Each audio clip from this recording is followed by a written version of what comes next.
I've seen this film 4 times now, and every time it blows me away. I'm just astonished at the things we see in the film and the courage and the grace of the young men we see there. I've also had the great privilege of watching the film with members of our Canadian Army, once in the hall here and once up at the base, and had the great privilege after each of those screenings of talking with the soldiers and so hearing what their reaction was to what they'd seen, having their reactions to the time they had in Afghanistan. And we think it's really important that we shared that sort of experience with you this evening. So that's what we're doing. So we have in our midst someone called Christopher Thomas, who is a producer and host of CBC Sunday Morning and of CBC News World. He's now kind of retired. I think he's working his way there. He lives off Christie Beach Road, and so he's one of us. And he'll be doing this interview. So please welcome Christopher Thomas.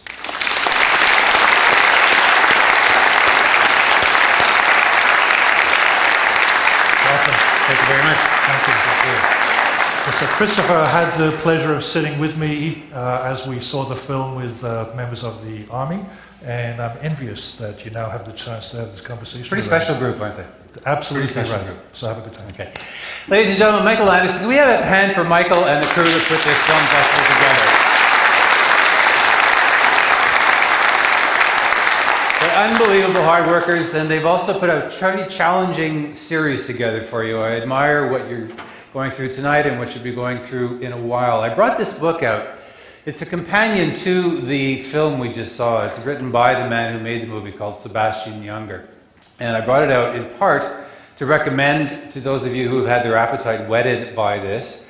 By the way, we'll be giving a copy of this to the base for their library.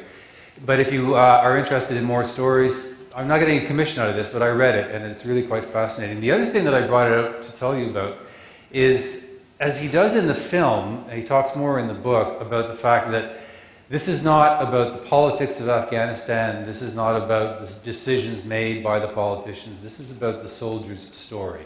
This is about the people whose only concerns are, can they trust the person beside them?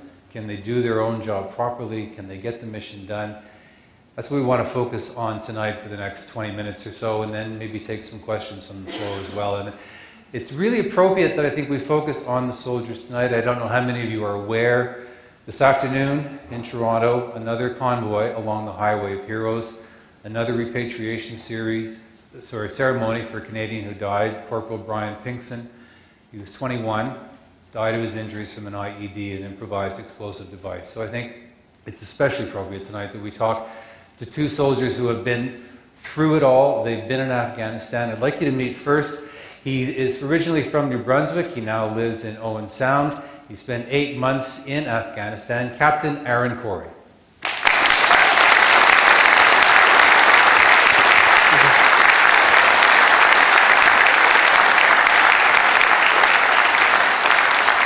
And originally from Pembroke, Ontario, he now is also living in the Meaford area. I think he's looking for a house. I'm not quite sure where he's living yet. He also spent some time in Afghanistan, but his tour was only 5 months, and I'm going to let him tell you why that is. Please welcome Sergeant Dave Thompson.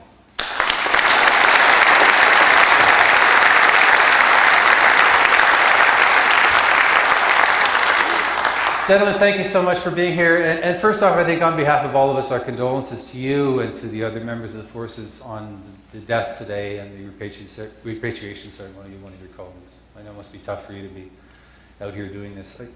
As was mentioned earlier, in some ways, your mission was very, very different from what was on the film Restrepo. In some ways, there was a similarity. What struck a chord with you when you watched the movie tonight? What came to your mind? For myself, one of the biggest things that I recognized was how the mindset changed. From, you see them go in there, there's sort of a bravado to them that, you know, nothing can happen to them. They have their plan, this is how it's going to be.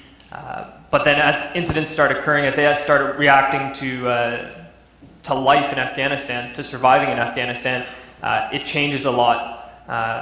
And how at the end of it, it's sort of a catch-22, because the more The more contacts you've been in, the more you've been affected by the population, the less you want to be around them.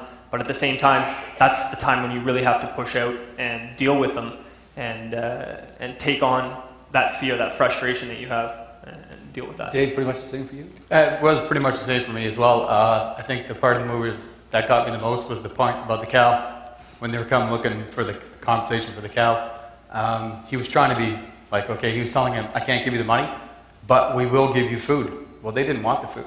They just wanted the money. Mm-hmm. And it's a point of frustration trying to deal with the locals.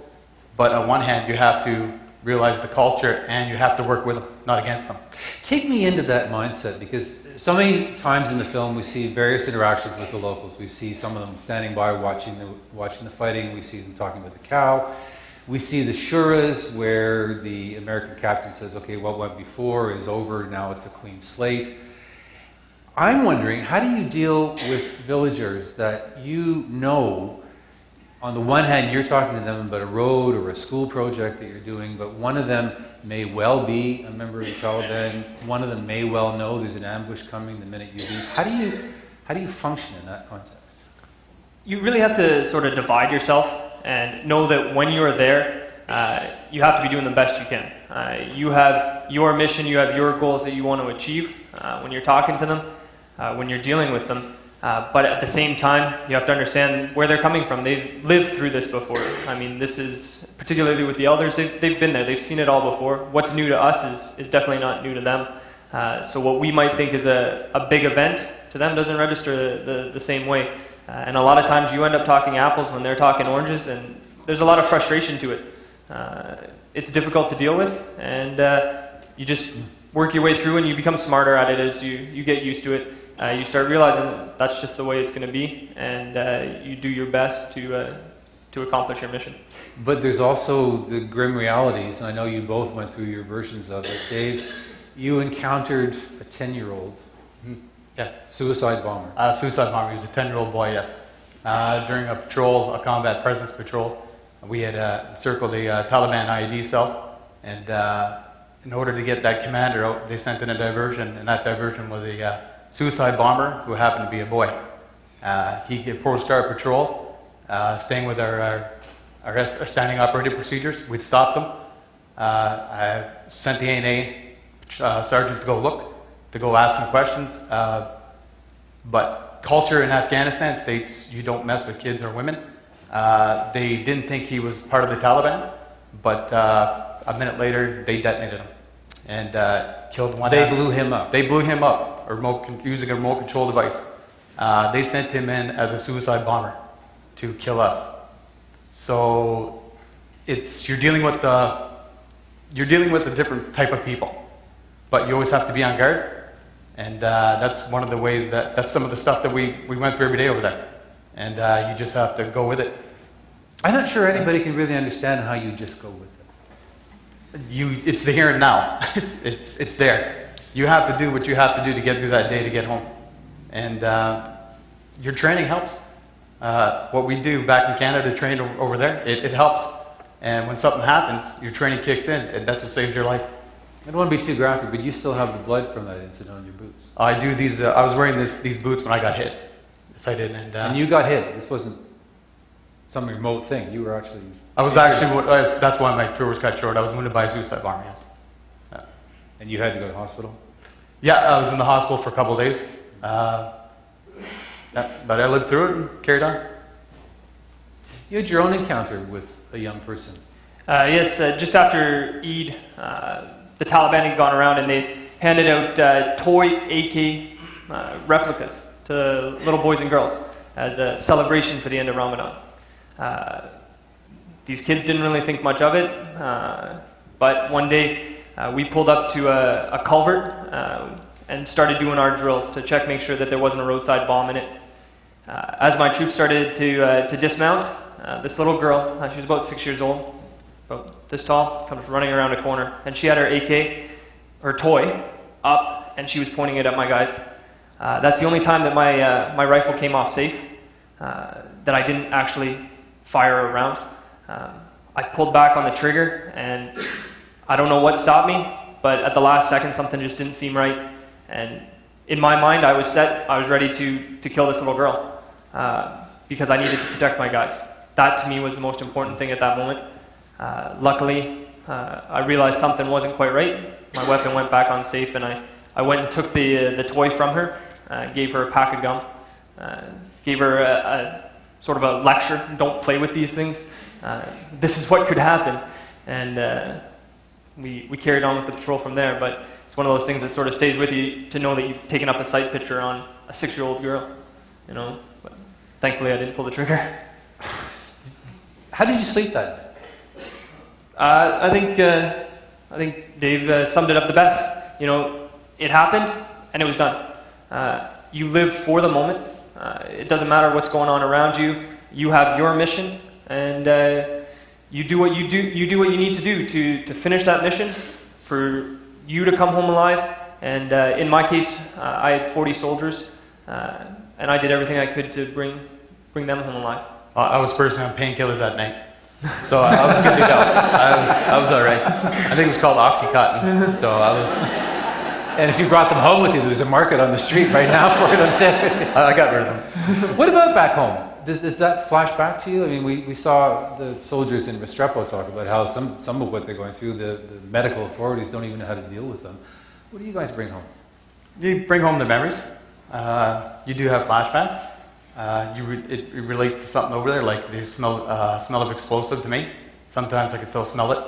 I get muscle memory to my left. What does that mean? I talked to the doctors, and what they said was every now and then, like if you get a twitch, a nervous twitch, it's called muscle memory from the side I took the blast on.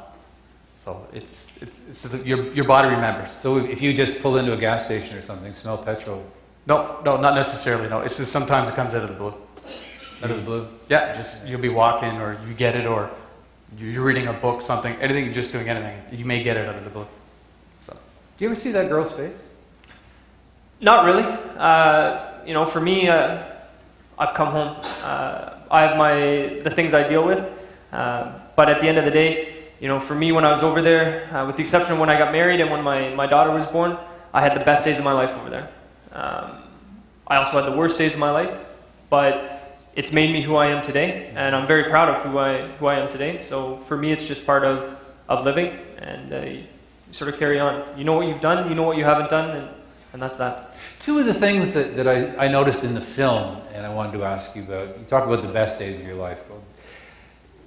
The reaction to combat, both in the film and in the book, we see guys comparing it to the best crack cocaine they ever had. Others start laughing when they're shot at. As a civilian, I have trouble understanding that. Explain it to me. Oh, I think it's a release. Oh, yeah. I think it's a release that you're being shot at. Like, I personally had bullets by my feet too, and I'm like, that was close. Like, whoa, that was really close. It's a defense mechanism. It is. It's how you deal with it. So, you know, your body will shut out the sound of the bullets. You won't hear them, and it's a scientific thing. You know, there's all kinds of books on the psychology of combat, and it's one of those things, hunters know it, that when you pull the trigger when you're shooting at a deer, usually you don't hear it, but if you're on a range, it'll deafen you. But I remember firefights where you're looking around and all you hear is laughter. You know there's bullets zinging around you, you know there's RPGs zinging around you and blowing up, but what you hear is the laughter, and it's just it's a defense mechanism. It's us taking care of ourselves, doing what we need to do, living in the moment. And accepting that it's a game of centimeters. You were telling me a story backstage before we came out about your last night. Yeah, actually our last night we'd been in theater. We thought we were safe. We made it back into Kandahar Airfield. We had been outside the wire for the majority of our tour. With the exception of 15 days, we were outside the wire the entire time. We finally get back in. We're starting to sort of relax, because you never actually relax. I mean, you see the guys playing, you see them joking around.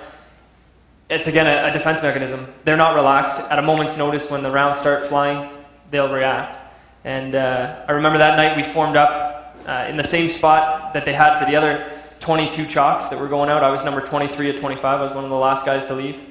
And the Taliban knew where we were going to form up, so they fired rockets at us. And two great big rockets. One landed just to the north of us, and one to the south.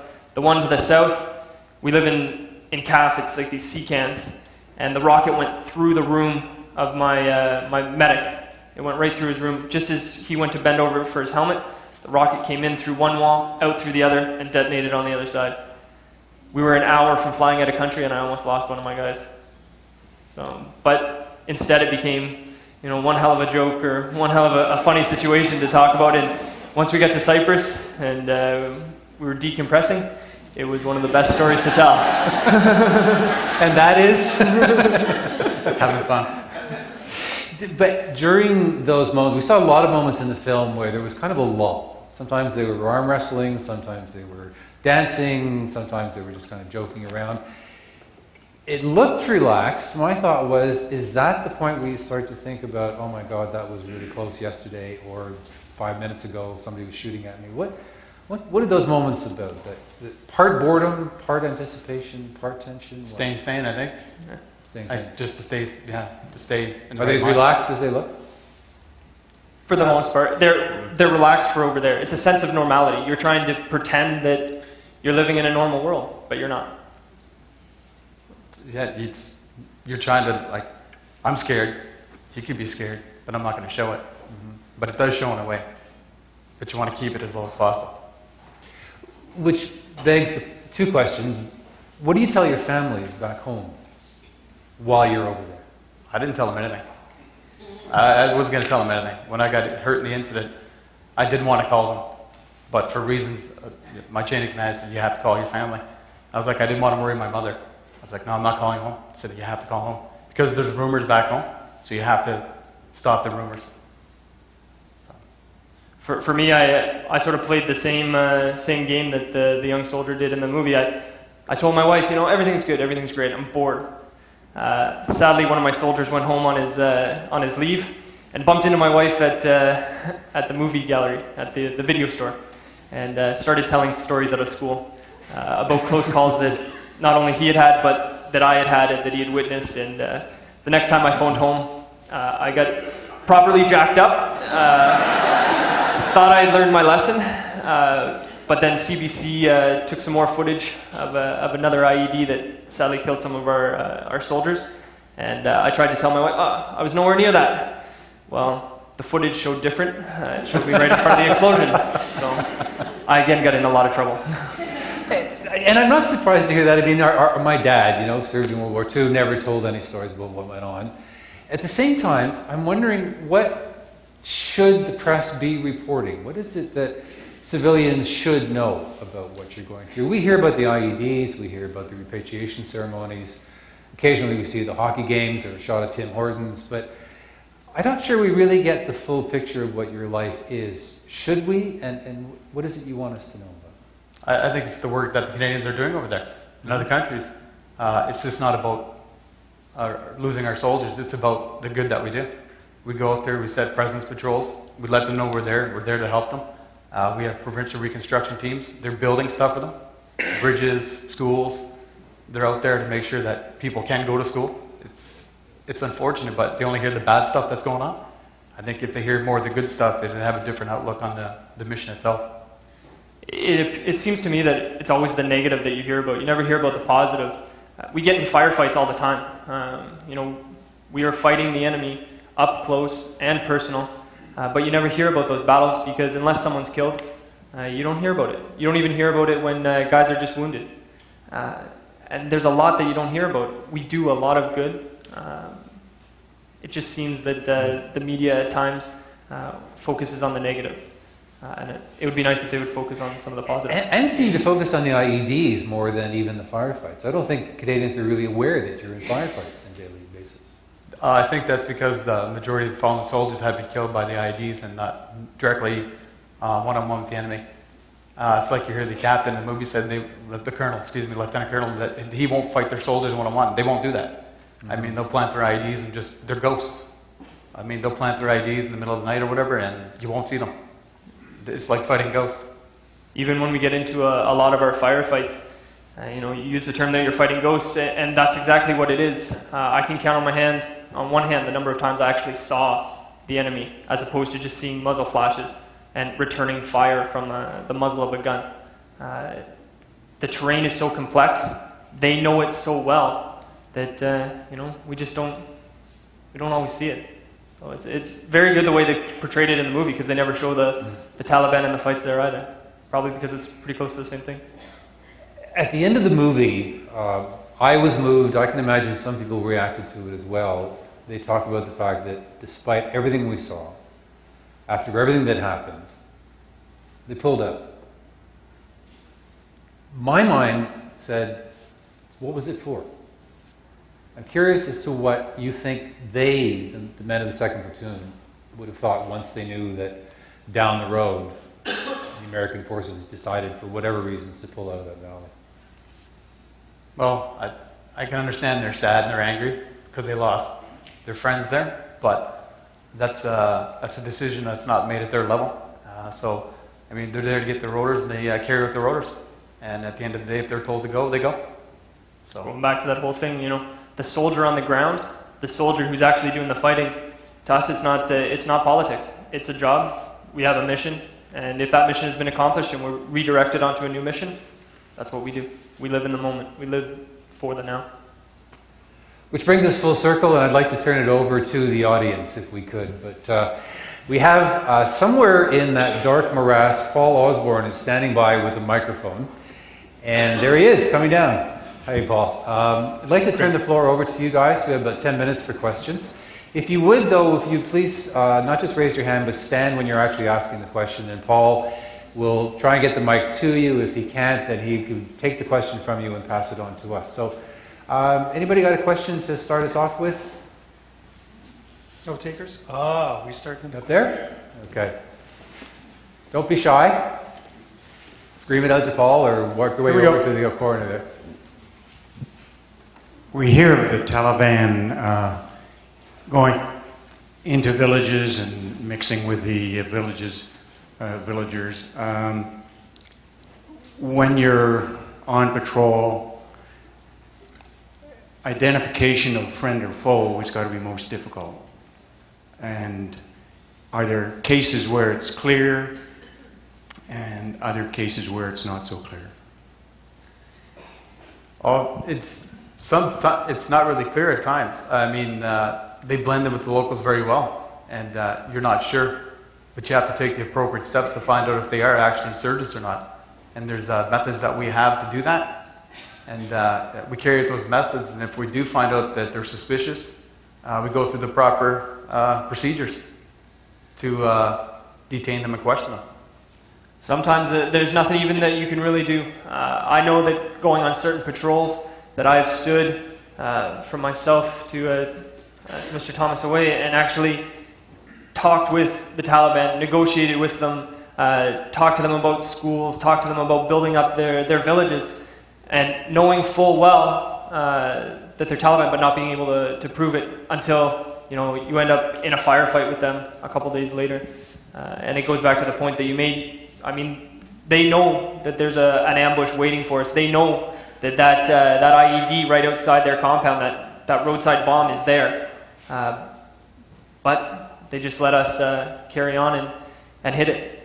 So it's a difficult game, and that's what it is. It's a chess game. Any other questions? Anywhere from the floor? Just 1 second. Yeah. No, just 1 second, Gudger. We'll take here, Frank, and I'll come back and get you. You mentioned that some of the tasks that are being done are reconstruction, and I'm asking this question because, as you know, the government and the Prime Minister has stated that next year the combat force is going to be removed. I'm just wondering, after seeing that film, how the hell there could be any reconstruction done under the circumstances?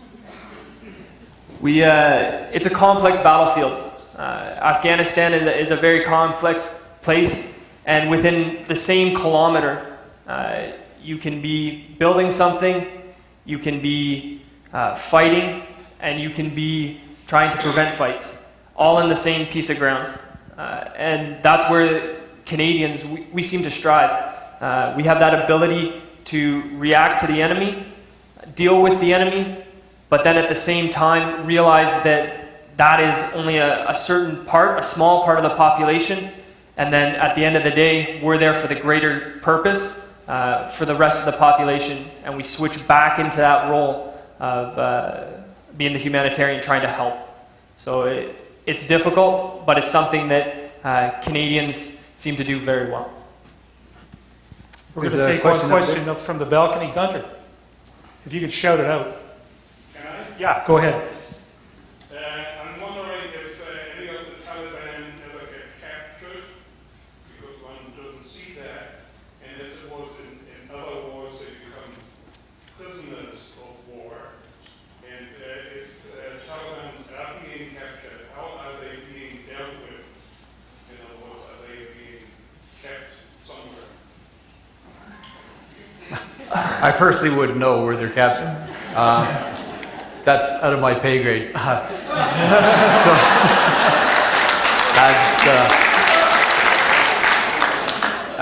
if I encountered a Taliban like I did on my tour, we properly process them, all the proper paperwork. We inform our chain of command, and they send out the right authorities to take care of the Taliban. Where they go from there, that's my higher chain of command. I couldn't tell you where they're kept. Any other questions on the floor? We're coming with one more. Just in the back there. This has to do with the length of tour. We know in Second World War, people went overseas for a long time, and in Korea they were there for a fairly long time, and I don't know, certainly a year or more. And now our tours for the Canadian Army tend to be 6 months. I think, Captain, you said you were there for 8 months. In this movie, they said they're there for a year, I believe, or maybe 15 months. My first question is that the norm for the American Army? And two, I'd just like to have your comment on the length of tour for yourselves, and if you've been side by side with American soldiers who do these long terms. It's kind of a complex question, but... I know from my experience, the Americans that worked under the same forward operating base as myself, they were there for 15 months. Whether that's the norm or not, I'm not sure. But as for our tours, I know that at the end of my tour, after 8 months there, I was tired, mentally, physically exhausted. That being said, I came home, and within a month, my wife can attest that I was starting to bounce off the walls because I wanted to be back over there. I wanted to be doing my part again. So yes, they're long, but I think they're a good length because it helps us to deal with it. It helps us to decompress. It helps us to remove some of that stress from our body, go back to living a normal life. And then for those that do multiple tours, get right back into the cycle of high readiness, do a year and a half of training to get ready to go again, and then deploy for another 8 months or 6 months or whatever the length be. And one more from the back here. I think I can speak for all of us when I say that sharing your experiences with us today and opening up your hearts and minds and letting us in, it's very generous. I think that's a big honor and a privilege for us. So thank you for that.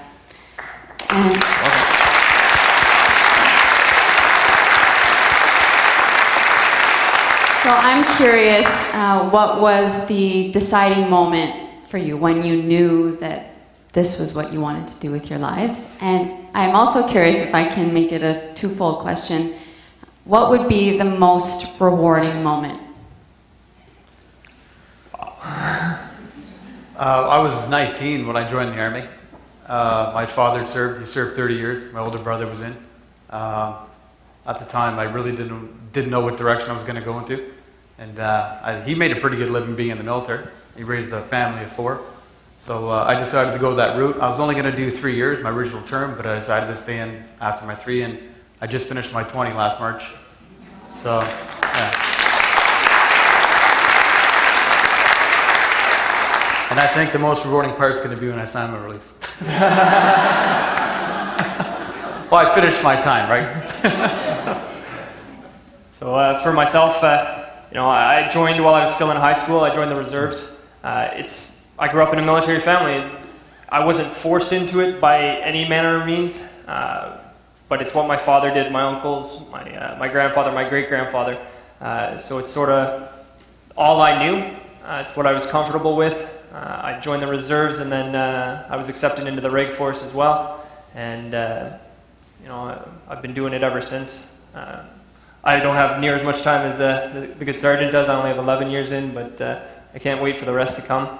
And for my defining moment, I would say, especially when I was deployed, seeing the progress. I mean, arriving and at the beginning of our tour, there were spots that we couldn't go. The Taliban just would not let us move. You'd be pinned down. In some cases, we were pinned down for 7 hours. Every time you'd move, you were being shot at. But by the time we left, we had freedom of movement in that area. We could go in, we could talk, we had good relations with the elders, and just seeing that change was a very rewarding thing for me. I think we have time for just one more question, so we'll kind of wrap it here.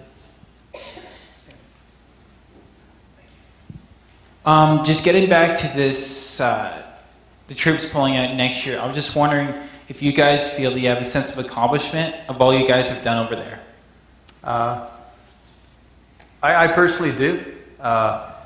If I go back to the question, what was most rewarding, a part of the accomplishment is leading men into combat. I think that's one of the, it's a very rewarding thing, and it's an accomplishment for myself.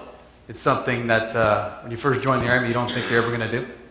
You get that chance, but at the end of it, I did get to do that. And we did do a lot of accomplishments over in Afghanistan. Like, we worked with a lot of people over there, saw a lot of villages, and we got to know people, and we got to see how they are, their culture. And to me, that was an accomplishment, getting out and interacting with people and getting to know how other people live.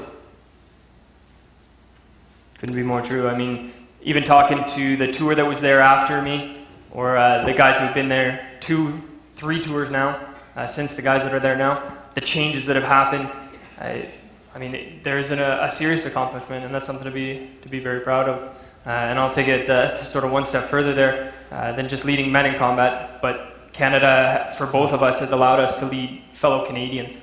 I don't think there's a bigger honor than that. So. Thank you for the questions. Thank you for coming. Aaron, Dave, I can't thank you enough for coming and sharing a little bit about what it's really like to be there. Thank you.